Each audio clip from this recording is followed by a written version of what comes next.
कुछ किए बिना ही जय जयकार नहीं होती, कोशिश करने वालों की कभी हार नहीं होती। हेलो एवरीबॉडी, मैं हूँ आडम होगा। आज मैं आपको बताने वाला हूँ the James Bond of India की कहानी, mister Ajit Doval, the NSA national security adviser of India. दिन था 20 जनवरी 1945 का। उत्तराखंड के पौड़ी गैरवाल एरिया में जहां मेजर जीएन डोभाल रहते थे, उनके घर में अजीत डोभाल जी का जन्म हुआ। क्योंकि उनके फादर आर्मी में थे, इसलिए उनका ट्रांसफर राजस्थान में हुआ, जहां अजीत डोभाल ने Indian military boarding school Ajmer से अपनी स्कूली शिक्षा पूरी करी और आगरा से इकोनॉमिक्स में अपनी मास्टर्स की डिग्री ली। 1968 में उन्होंने यूपीएससी का पहला अटेम्प्ट दिया और पहले अटेम्प्ट में यूपीएससी क्रैक कर दिया। वो 22 साल की उम्र में आईपीएस बन गए और कुछ ही दिनों में उन्होंने केरला की कोट्टयम डिस्ट्रिक्ट में वह एएसपी बन गए। और फिर कुछ ही दिनों में आया वो दिन 28 दिसंबर 1971 का, जिस दिन के कारण वह कुछ ही समय में बहुत फेमस हो गए।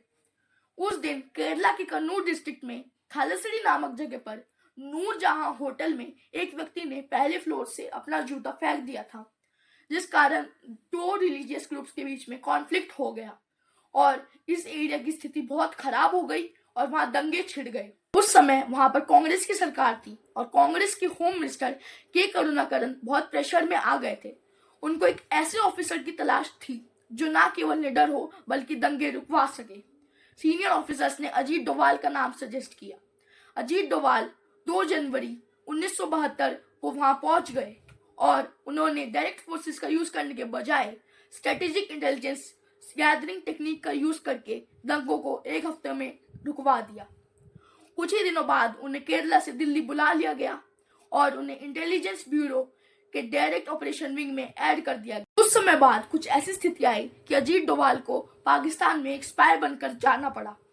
हुआ क्या था कि इंडिया न्यूक्लियर टेस्ट कंडक्ट कर रहा था और जिसे देखकर पाकिस्तान ने भी फ्रांस और चाइना की मदद लेकर न्यूक्लियर टेस्ट की तरफ काम करना शुरू कर दिया था।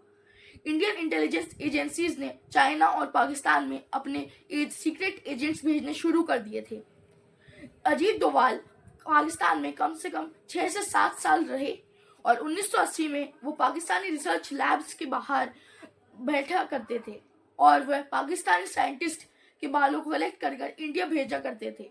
इंडियन साइंटिस्ट उनका रेडिएशन लेवल चेक किया करते थे और जब पाकिस्तानी साइंटिस्ट के बालों में रेडिएशन डिटेक्ट किया गया तो इंडिया ने पाकिस्तान के सीक्रेट न्यूक्लियर टेस्ट प्रोग्राम को एक्सपोज कर दिया, जिस कारण उनका ये प्रोग्राम 15 साल तक डिले रहा। सच में Ajit Doval is one of the greatest spy of India, the man, the myth, the legend, sir Ajit Doval. अगर आपको कहानी पसंद आई तो मुझे फॉलो करें। Thank you.